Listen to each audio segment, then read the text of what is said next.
We are having a massive CPU shortage, which is causing stock prices for AMD and Intel to skyrocket. Now, one of my favorite semiconductor companies is NVIDIA, and many investors are wondering, what does the CPU shortage mean for NVIDIA and the overall AI market? So I want to take a closer look at all that in today's episode. So let's get started. All right, so if you've been living under an AI rock, maybe not an AI rock, under a rock for the past few weeks, during the recent earnings from AMD and Intel, we have heard this massive shift in the CPU space.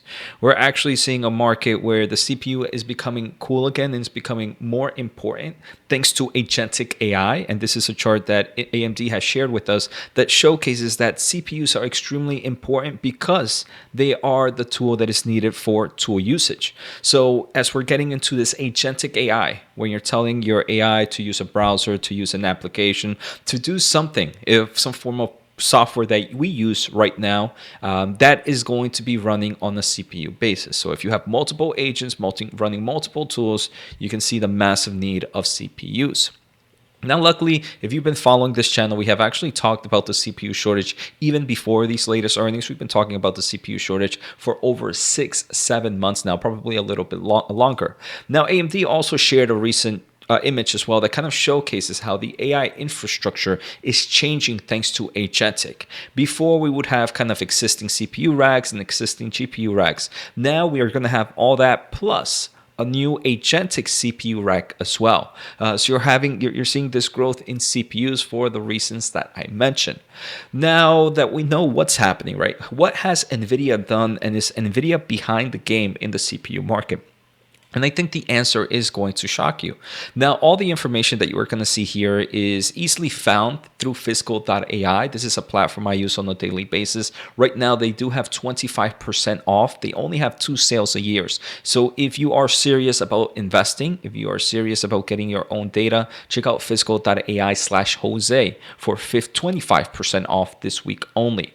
Now, before we look at what NVIDIA is doing, I just want to showcase the forward PE ratio of this company is 25. Now, luckily, NVIDIA just hit over $220. It's up roughly 2% today, almost 3%. But still, forward PE ratios in the mid-20s for a company that's expected to accelerate growth for the next 2 quarters, right? The next quarter, we're expected to see 78% year-over-year growth based on analyst expectations.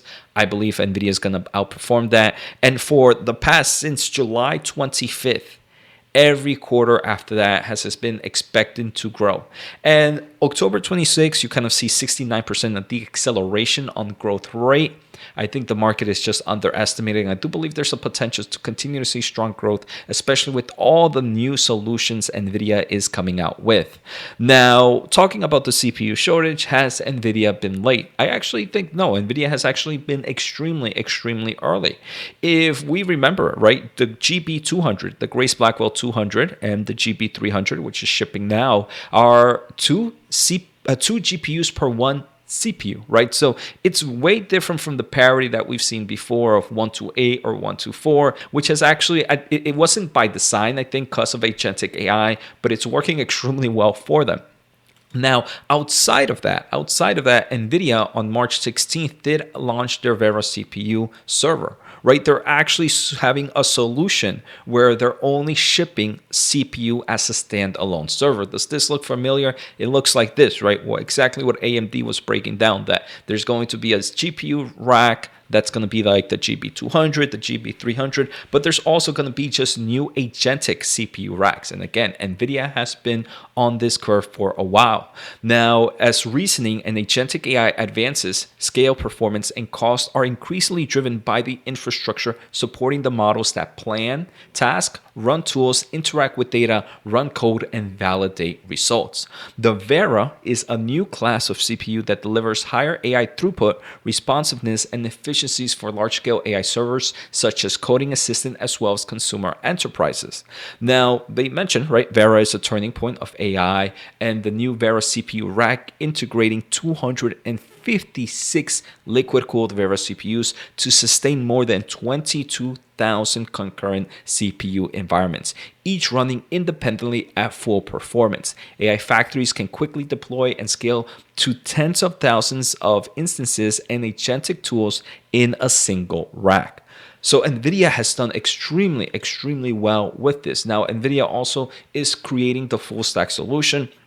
I believe NVIDIA is going to continue to dominate because they're not just working on CPUs, they're not just working on GPUs, they're working on kind of niche inference with low latency and large context with the Grok 3 LPX. And then they also have the storage system, which is extremely crucial right now because storage is one of the biggest bottlenecks in all of this AI computing. And they have the Bluefield storage rack. So NVIDIA has been way ahead of the curve. Next, I want to look at some transcripts. But before we go any further, if you're serious about the semiconductor industry, I personally have a community that we do exclusive live streams. We go deep dives on earnings. We have a like-minded community of semiconductor and AI investors. We have conference coverages, and the list goes on and on. So many people share great research here. Check it out at whatthechip.com. If you use the link down below, you automatically get 33% off at checkout.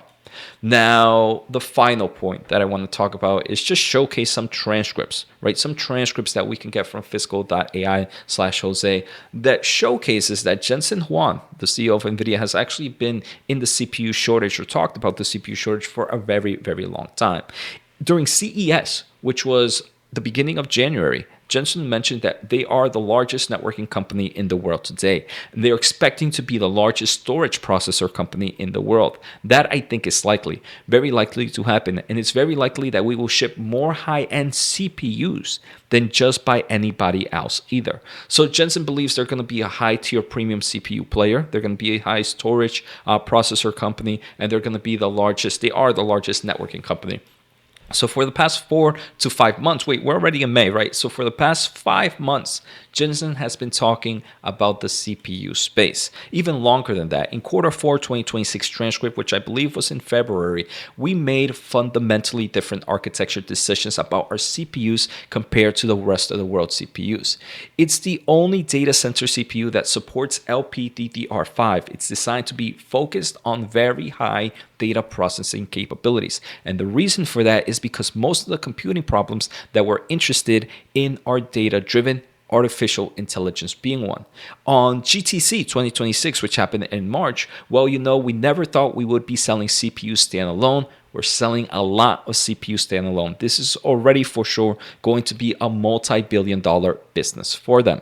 Again, at GTC, AI needs CPUs for tool use, and Vera CPU was designed just perfectly for that sweet spot. Incredible for the next generation of data processing. So if you were to ask me, does the CPU shortage mean anything bad for NVIDIA? On the contrary, I think it means the opposite. I believe NVIDIA has been really well ahead of this curve, has locked up a lot of supply chain for the CPU market. Obviously, they're going to sell a lot of GPUs. The only headwind I see, and many people are wondering, Jose, does the CPU shortage mean that the demand for GPUs are going to go down?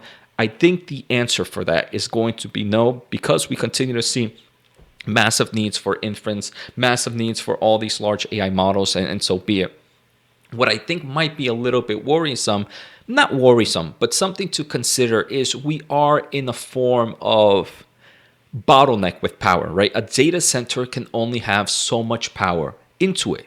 If you need to add a little bit more CPUs to it, or a little bit more storage solutions to it, or a little bit something else to it, does that mean you can only do you have to reduce less GPUs?